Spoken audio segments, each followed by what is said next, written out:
Italian Wine Podcast.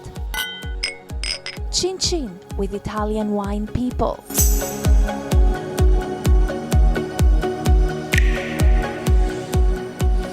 Hello, this is the Italian Wine Podcast hosted by me, Monty Waldin, with part 2 of my interview with Gianluca Garofoli.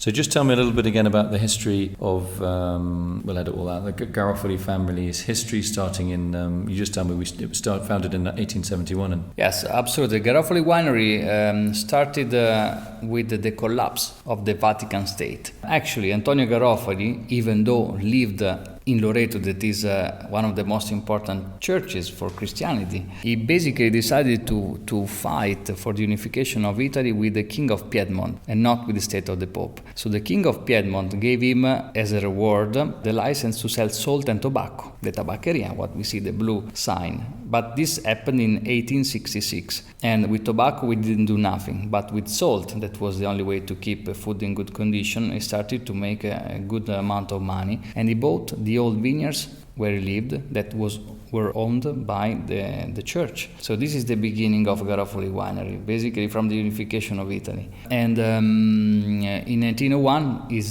son, Gioacchino Garofoli, went to the Chamber of Commerce and legally founded Garofoli Winery. So that's why we usually use 1901 as our beginning, because we have a piece of paper to show. But in reality, 1871 is the real beginning. And Garofoli Winery at the very beginning was a typical agricultural company, firm. And as I said, we were pasta makers. There's still the brand Garofoli Really? Pasta. Yes.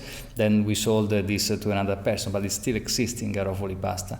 Then we had the frantoio to make olive oil that they still owned by the family. And then we were making wine. We were buying and distributing the tractors. Typical company of the countryside. And we specialized on wine a lot among the two wars. This is then Dante Garofoli and Franco Garofoli, my grandfather.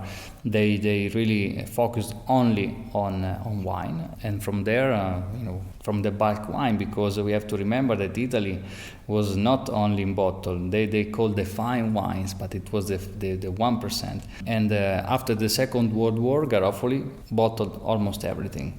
We're distributing wine all over Italy, and from there it started, in the amphora bottle in the 50s. We started to export in the 50s. We have bottles written in English for export markets, dated Really? in the 50s. And the fourth generation, Gianfranco and my uncle Carlo, they completely made the revolution of the quality, like it happened all over Italy in the 60s, in the 70s. And then now there is my sister and myself. When you're working with your sisters, is it very easy for you to work together in terms of the style of the wines or labeling or marketing, or do you have very different ways of going about things? But it took 12 years to find an agreement. I didn't know that. No, it's as in each family, it's a family.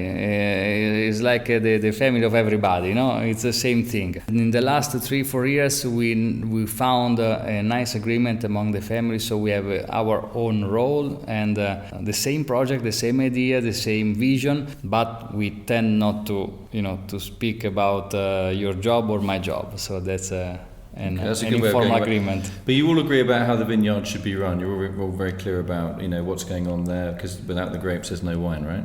Oh yes. What's the hardest part about farming in the Marche? Because it's a very rural region, the Marche. It's very, farming here seems to be, particularly for vineyards, pretty high quality, people pulling together, people understanding the importance of that. It's very unindustrialized. Is that a benefit for you or a limitation?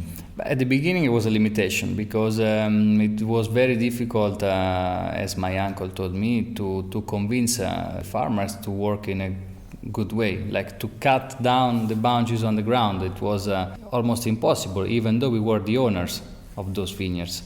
And so the beginning was very, very, very tough. But then this was a plus, because this region is made still today. We have a network of people where we buy the grapes, and they have still the same mentality of 60, 70 years ago. So you see the roots of this region. You see great people. They work every day, and you see that you have a support, a real support, no bullshits. You have very straightforward people. It's great. Yeah, because Marche is, for anybody that doesn't know, is a bit off the beaten track. There's no real main motorway access, and also the population has stayed fairly stable here, really since just after the Second World War. It's been a slight increase recently, but it's been very, very stable. Yes, absolutely. We are 1.5 million people, and the 80% of those live along the coastline, because the Marche region is 97% mountains and hills. It's tough to build motorways to live next to the mountains. So we live next to each other, but we are 1.5 million. We are not many people. So is that also important for the wine? You basically got the Adriatic Sea on one side, a relatively small amount of land where you can grow vineyards, and the rest is mountains on the inside of Italy. Is that important in terms of wind and temperature and day-night temperatures? Yes, absolutely. This is there are rivers that they cut from west to east, and they create valleys where the wind, the breeze from the sea continuously goes up to the mountains. So it's absolutely determinant, this thing.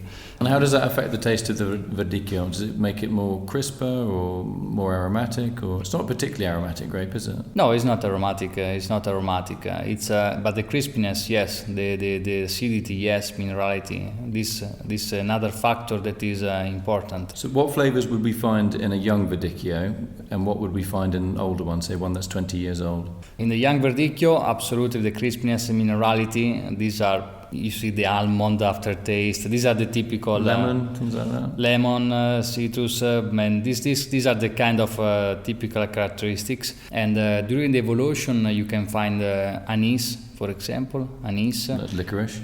Licorice. You can find sometimes riper fruit like the typical honey, but sometimes they can be balsamic too. Really balsamic, very, very particular. Is that from the sea? Who knows?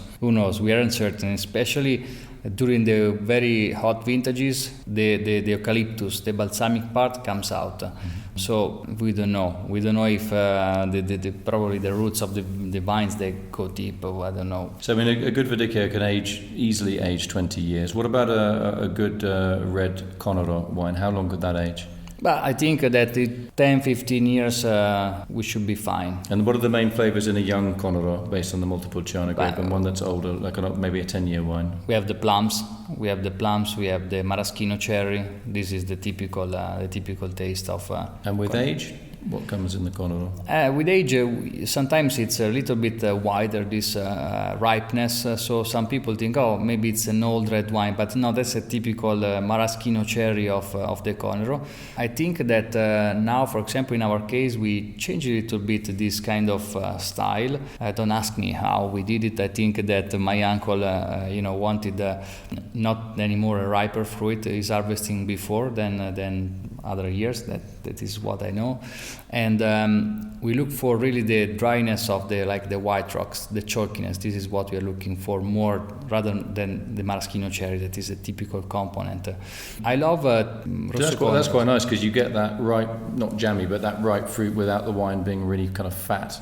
Mm-hmm. and almost sweet tasting. Yes, that gives this kind of sweetness. When it gets 20 years older, it can be even bigger. This kind of savory sweetness. Yes. Instead of, we are looking more integrity now. We are looking for more less of this kind of sweetness and jamminess. Much less. More subtlety. Yes, absolutely. Especially we did it in 2011 and 2012 vintage. This process. Okay. All right, Gianluca, it's really fascinating to talk to you about the Garofoli family's history and your vineyards in the Marche, your Verdicchio, and your Conero Reds. Hope to have a little trip around the vineyard with you at some stage. Okay, thank you very much for this this chat. It's always a great pleasure to speak about the Marche region and its beautiful wines. Yeah, I mean, if I had to interview all of your family, I'd need about 6 hours of tape, I think, wouldn't I? Absolutely. Yeah. No, I try to speak what I would say to you. Great, it's been a real pleasure. Thanks a lot. Okay, thank you. Follow Italian Wine Podcast on Facebook and Instagram.